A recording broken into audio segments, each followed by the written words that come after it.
Juros em alta, juros em queda, essa é uma dúvida que sempre aparece na vida de quem investe, não é? A boa notícia é que existe sim uma estratégia bem clara para cada um desses cenários. E hoje a gente vai desvendar esse manual definitivo juntos. Vamos lá? Essa é a pergunta de R$ 1 milhão, né? As taxas de juros mudam o tempo todo e fica aquela sensação de incerteza. Como é que se protege o dinheiro e, ainda por cima, faz ele render bem? O objetivo aqui é justamente dar um mapa, um caminho claro para navegar nessas águas, seja com a maré alta ou baixa. E o nosso roteiro está bem direto ao ponto. Primeiro, o que fazer quando os juros estão lá em cima. Depois, como agir quando eles começam a cair. Em seguida, vamos revelar o segredo que pode turbinar os ganhos na renda fixa. E para fechar, a gente fala daquela armadilha clássica que muita gente cai para ninguém aqui cometer o mesmo erro. Então, vamos começar pelo cenário de juros altos. Muita gente olha para isso e pensa em problema para a economia, mas, para o investidor, isso pode ser um verdadeiro prato cheio. É um momento perfeito para buscar retornos bem sólidos, com baixo risco, deixar o dinheiro trabalhar com mais tranquilidade. E a grande chave para esse cenário são os investimentos pós-fixados. O nome pode até parecer meio técnico, mas a lógica é super simples. O rendimento deles está amarrado a uma taxa de referência, como a Selic. Se essa taxa sobe, o rendimento do investimento sobe junto. Simples assim, sem surpresa nenhuma. E as duas taxas de referência que a gente mais ouve falar são a Selic e o CDI.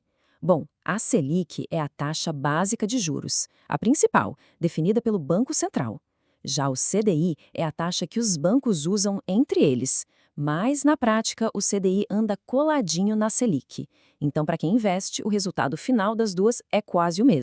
Certo. E onde a gente encontra esses investimentos? As ferramentas ideais para esse momento de juros altos são essas aqui. O Tesouro Selic, que é um título público super seguro, os CDBs, de liquidez diária, as LCs e LCAs, que são isentas de imposto de renda, e os fundos DI. Todos eles são pós-fixados e surfam muito bem essa onda. E se a gente for comparar os dois mais populares, Tesouro Selic e CDBs? Em termos de rentabilidade, eles são bem parecidos, já que ambos seguem de perto as taxas básicas. A grande diferença mesmo está na segurança. O Tesouro Selic é garantido pelo governo, ou seja, é o ativo mais seguro do país. Já os CDBs têm a garantia do FGC, o Fundo Garantidor de Créditos, que protege até R$ 250 mil por CPF em cada banco. Ah, e por que não a boa e velha poupança? Basicamente por dois motivos bem fortes. Primeiro, o rendimento. Ativos que acompanham o CDI quase sempre rendem mais, enquanto a poupança muitas vezes perde até para a inflação. E segundo, a forma como o dinheiro rende. Na poupança, o rendimento só cai no aniversário de 30 dias. Se o resgate for feito um dia antes, perde-se o rendimento do mês todo. Já no Tesouro Selic e nos CDBs, o dinheiro rende todo dia útil. É uma diferença brutal. Ok, cenário de juros altos, entendido. Mas e quando o jogo vira? Quando o Banco Central começa a indicar que os juros vão cair? Bom, aí a estratégia segura dá lugar a uma estratégia de oportunidade. É hora de mudar o foco. E nesse novo cenário, os protagonistas são outros: os títulos prefixados e aqueles atrelados à inflação, os famosos IPCA+.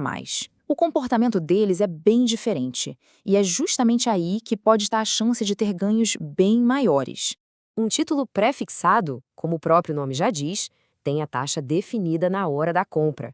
Ou seja, se um título paga 12% ao ano, ele vai pagar exatamente isso até o vencimento. Não importa se a Selic vai para 8% ou para 15%. Aquela rentabilidade foi travada. Tá garantida. E aí vem a pergunta-chave, né? Peraí, se a taxa foi travada em 12%, como é que dá para ganhar mais do que isso? Parece que não faz sentido, mas a resposta está num mecanismo do mercado que é fundamental conhecer. E o nome desse segredo é marcação a mercado. Olha, entender isso aqui é o que realmente separa quem está começando de quem sabe de verdade como extrair o máximo de retorno da renda fixa. O princípio é simples e funciona como uma gangorra. O preço de um título e a taxa de juros do mercado andam sempre em direções opostas. Quando a taxa de juros sobe, o preço daquele título que já está na carteira cai. E o mais importante para o nosso raciocínio, quando a taxa de juros do mercado cai, o preço do título sobe. Para ficar bem claro, vamos usar uma analogia. Pensa num carro usado. Primeiro, a pessoa compra um título pré-fixado que paga 12% ao ano. É como comprar um carro zero. Passam alguns meses e os juros da economia caem. Agora, títulos novos, idênticos àquele, estão pagando só 10%. O que acontece? Aquele título antigo, de 12%, virou um artigo de luxo. Ele se torna muito mais valioso porque rende mais que os novos. E aí, se houver a decisão de vender esse título antes do vencimento, outras pessoas vão pagar mais caro por ele. É nessa venda que se realiza um lucro bem acima do que foi contratado. E não é um ganho pequeno, não. Dependendo do prazo do título e do tamanho da queda dos juros, os lucros podem ser gigantescos. Estamos falando de rentabilidades acima de 20%, coisa que muita gente acha que só existe na bolsa de valores, mas que é totalmente possível na renda fixa usando a estratégia certa. Esse é o poder da marcação a mercado. É um conceito que, de verdade, pode virar o jogo. E se essa explicação deu uma clareada, já aproveita, deixa um gostei aqui embaixo e se inscreve no canal, porque aqui a gente vai continuar trazendo mais análises diretas ao ponto para ajudar nas decisões.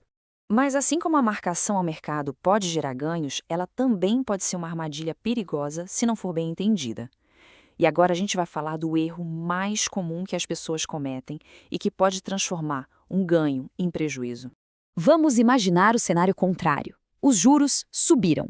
Na carteira tem um título antigo pagando 8%, mas agora o mercado oferece títulos novos que pagam 10%. A primeira reação é quase instintiva. Vou vender o meu de 8% para comprar esse de 10% e ganhar mais. Para ser lógico, né? Pois é, mas está errado. Essa frase resume perfeitamente. É um erro clássico de quem investe. E agora vamos entender exatamente o porquê. Lembra da nossa gangorra? Se os juros no mercado subiram para 10%, o preço daquele título de 8% caiu. Se houver a venda nesse momento, vai ser por um preço menor, ou seja, realizando um prejuízo. E o pulo do gato é que o mercado já ajustou o preço desse título antigo. Ele já está valendo um valor tal que, dali até o vencimento, ele vai render os mesmos 10% do mercado. Trocar um pelo outro só serve para uma coisa: travar a perda no bolso. Então, para resumir o nosso manual de bolso, quando os juros estão altos ou subindo, a estratégia é conservadora. Foco nos pós-fixados, como Tesouro Selic e CDBs, e deixa o dinheiro render junto com a Selic. Agora, se o cenário é de queda de juros, a estratégia é de oportunidade. Mirar nos prefixados e IPCA+, travar taxas maiores e ficar de olho nos possíveis ganhos com a marcação a mercado. É isso! Espero que esta análise tenha sido útil e tenha clareado as ideias. Muito obrigado pela companhia até aqui. E agora, eu quero saber, qual estratégia está fazendo mais sentido para cada um nesse momento? Deixem aqui nos comentários. E fica aqui a reflexão final. Com esse conhecimento todo em mãos, vale a pena dar uma olhada na carteira de investimentos? Ela está preparada para o que vem por aí? Está alinhada com o próximo ciclo de juros? Fica a pergunta no ar. Até a próxima!